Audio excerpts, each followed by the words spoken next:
Sir ये नहीं होने दूंगा मैं। क्या होने नहीं दोगे मतलब क्या है? सर ये आपत्तिजनक बात है सर ये। इसमें कोई आपत्ति नहीं है, आप जो हो रहा है होने दो। मैं बैठा हूं, मैं कर रहा हूं ना सब, मुझे गलत मत साबित करो। सर अगर आपने जबरदस्ती की तो मैं यहीं पर अदालत में धरने पे बैठा हूं। धरने पे बैठ गया। अरे क्या लीजिए। अरे क्या कमाल कर रहे हो आप सच में बैठ के क्या बच्चों वाली बात कर रहे हो? खड़े हो जाओ। बिल्कुल यहीं बैठा रहूंगा। अरे मत बैठो भाई, वहां पर पोछा भी ढंग से नहीं लगाते हैं लोग कोर्ट के अंदर। प्लीज खड़े हो जाओ माथुर साहब, प्लीज खड़े हो जाओ। मैं धरने पे बैठा हूं, धरने पे बैठा रहूंगा। यहाँ मीडिया देख रहा है, आपको कोई फर्क नहीं पड़ता है क्या? अरे तो सर मीडिया भी तो देखे ना कि बाहर के जज आकर कैसे अपने ईगो को सेटिस्फाई करने के लिए कोर्ट को अपना घर समझ लेते हैं। मैं यहीं पे बैठा हूं और बैठा रहूंगा। इनको जो लिखना है लिखो। मतलब आप नहीं उठोगे तो बैठे रहो, और आप ही क्या बैठोगे भाई, मैं भी बैठूंगा आपके साथ साथ वहां पर। भाई पता लगे सबको कि वकील ससुरे क्या क्या करते हैं कोर्ट में। तू वहीं पर। हाँ जी मैडम जी, जरा हटो, आप पकड़ो कुर्सी को, पकड़ो। हाँ जी, थैंक यू जॉर्ज। हाँ जी माथुर साहब, अब तो आप बैठो और बैठेंगे हम, और आज देख रहे हैं इसमें कितना है दम। ठीक है ना?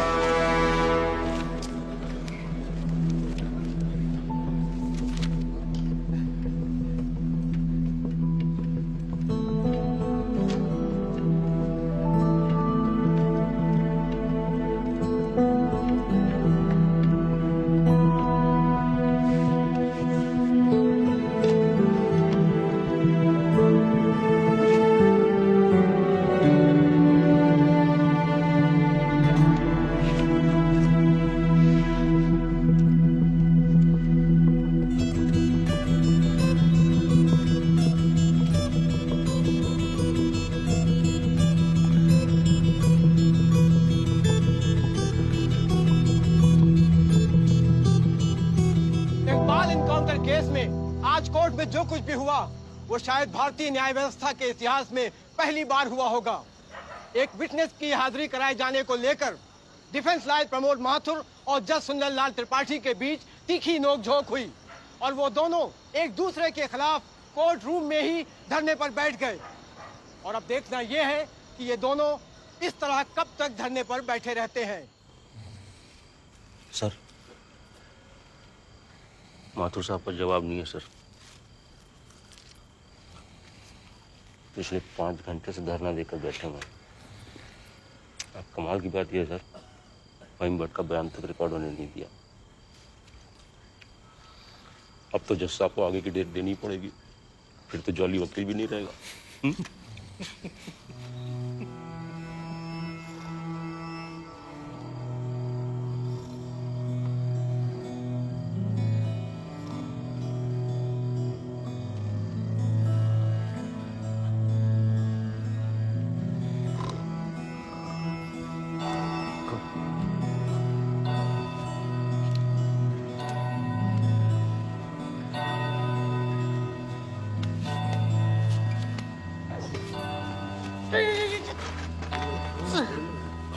सर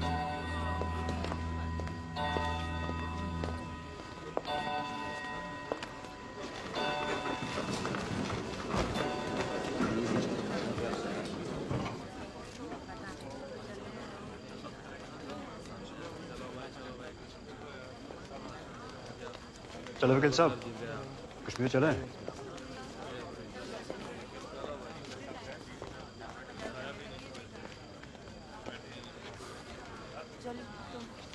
मैं चलता हूँ, अपना ध्यान रखना, ठीक है?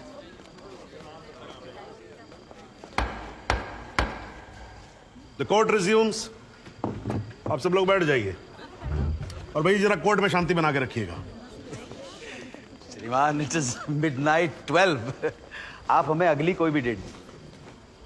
तो माथुर साहब, आपकी पिछली डेट क्या थी? 13 अगस्त, हैं जी? अब हो गई 14 अगस्त। तो आपकी अगली डेट है 14 अगस्त 12:05 AM। श्रीमान, आधी रात बीत चुकी है, प्रोसीडिंग में तो सवेरा हो जाएगा। आजकल तो सुप्रीम कोर्ट भी भाई 3-3, 4-4 बजे तक काम करता है। थोड़ा अब भी सीख लेंगे तो क्या फर्क पड़ जाएगा, हैं जी? Please sir. नहीं नहीं, देखिए माथुर साहब, आपको धरना देना था, आपने धरना दिया, मैंने कुछ नहीं बोला, है जी?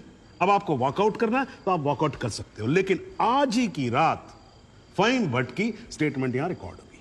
हाँ जी, चौली जी, स्टेटमेंट रिकॉर्ड करवाइए। जी फ़हीम।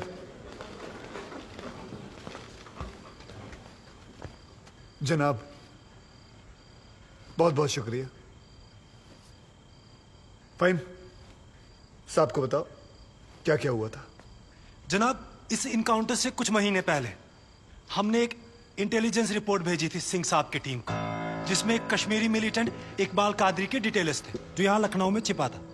जनाब, इस इनकाउंटर से एक दिन पहले मुझको फोन करके यहाँ बुलाया गया ताकि मैं इस बात की शिनाख्त कर सकूं कि जिस इकबाल को इन्होंने पकड़ा है वो इकबाल कादरी है या नहीं। जनाब, जब मैं यहाँ पहुंचा तो उस शख्स का निकाह हो रहा था। मैं देखते ही समझ गया कि इकबाल वो इकबाल नहीं है। मगर जनाब, सिंह साहब की टीम ने मुझ पर प्रेशर बनाया कि मैं अपनी रिपोर्ट में ये कहूं कि इकबाल कासिम ही इकबाल कादरी है। मैंने ये करने से मना कर दिया और मैं श्रीनगर वापस चला गया। फिर जनाब, जब मैंने इनकाउंटर की न्यूज पढ़ी तो मेरे को जनाब बड़ा अफसोस हुआ। मैंने श्रीनगर में अपने अफसरों को बताया तो बोले बात को रफा दफा करो। मैंने बहुत समझाया उनको, वो नहीं माने। जब वो नहीं माने तो मैंने दिल्ली में सेंट्रल एजेंसी को इस इनकाउंटर की कंप्लेन कर दी। मुझ पर कंप्लेंट वापस लेने के लिए बहुत प्रेशर डाला गया। फिर मैं नहीं माना तो इन्होंने क्या किया जनाब, एक दिन मुझको गिरफ्तार कर लिया, एक झूठा मुकदमा बनाकर मुझे जेल में डाल दिया जनाब, और मेरे को जनाब महकमे से भी बाहर कर दिया जनाब मेरे को। शुक्रिया जनाब। माता साहब, आप कुछ कहोगे या नाराज हो अभी तक? अरे नहीं नहीं श्रीमान, आपकी नाराजगी मोल लेकर अपनी दुकान थोड़े बंद करवानी है। मगर मैं तो ये पूछना चाहता हूँ, आप तो गुस्सा नहीं है? नहीं, मैं नाराज और आज कुछ नहीं हूं, लेकिन यार अगली बार से तुगलक मत बोलना मेरे को। हाँ जी माथुर साहब, मतलब इस कोर्ट में बैठे बैठे मेरे बाल सफेद हो गए। I think I deserve some respect. क्षमा प्रार्थी हूँ श्रीमान। ठीक है, आप शुरू करें। फ़हीम भट्ट, आप माननीय न्यायाधीश महोदय को बताएंगे कि ये केस क्या है, इस अदालत में हम किस सच्चाई की खोज कर रहे हैं। ये कि कांस्टेबल भदौरिया और इकबाल की मौत कैसे हुई। तो आपने अभी जो राबी चिनाब झेलम जैसी लंबी कहानी सुनाई है, उससे कहीं ये साबित होता है कि इन दोनों की मौत कैसे हुई? क्योंकि मौका वारदात पे आप तो थे नहीं। जी नहीं, लेकिन ये तो पता चल। लेकिन कुछ नहीं। अगर कोई और फिल्मी कहानी सुनानी हो तो जज साहब को सुनाई। इनको फिल्मों में बहुत इंटरेस्ट है, मुझे बिल्कुल कोई दिलचस्पी नहीं है। मुझे तो मेरे प्रश्न का सीधा साधा जवाब दे दो यार, यस और नो। जी नहीं। Very good, well done. Faheem Bhatt, ये अगस्त 2010 में कश्मीर पुलिस ने कुपवाड़ा इंसिडेंट में तुमको 6 महीने के लिए सस्पेंड कर दिया, क्यों? जनाब, इस सवाल का हमारे केस से क्या संबंध है? पंडित जी, अगर कोई संबंध नहीं हुआ ना तो काला कोट पहनना बंद कर दूंगा। मैंने आपसे कहा था ना, आपकी तरह कान घुमा कर नहीं पकड़ूंगा, सीधे पकड़ूंगा, कस के पकड़ूंगा। जाऊं? जाइए सर, नहीं तो आप फिर धरने में बैठ जाओगे। तो क्यों सस्पेंड किया? मुझ पर एक आदमी की कस्टोडियल डेथ का इल्जाम था। तो तुमने किसी की जान ली थी? जी नहीं, मैंने उसे अरेस्ट किया था शक के बिना पर। उसे चौकी ले जा रहे थे हम पूछताछ के लिए। बहुत डरा हुआ था, उसने घबरा के पुलिस वैन से छलांग लगा दी। पीछे से ट्रक आ रहा था, वो मर गया। फ़हीम भट्ट, एक बात बताओ, चलती वैन में तुम्हारी पकड़ से एक आदमी डर के मारे कूद सकता है, तो क्या ये मुमकिन नहीं है कि उसी डर के मारे कोई अपराधी कूद जाए, कांस्टेबल की बंदूक छीन ले और भागने की कोशिश करे? जनाब, लीड किया जा रहा है विटनेस को। Objection overruled, please sit down. जी, ऐसा हो सकता है। तो खुल के कहो ना गुरु, हम सब अच्छी तरह से समझते हैं कि तुम्हारे साथ ऐसा हो चुका है। तो तुमसे बेहतर कौन बता सकता है कि ऐसा किसी के साथ भी हो सकता है, राइट? जी। Very good. बस अब एक आखिरी सवाल। तुमने अभी अपने स्टेटमेंट में कहा कि तुमको 6 महीने के लिए सस्पेंड कर दिया गया था। तुम्हारे खिलाफ केस क्या बनाया गया? मुझ पर इल्जाम था कि मैंने एक कॉन्फिडेंशियल इंफॉर्मेशन दुश्मन को सप्लाई की। मगर वो इल्जाम झूठा है जनाब।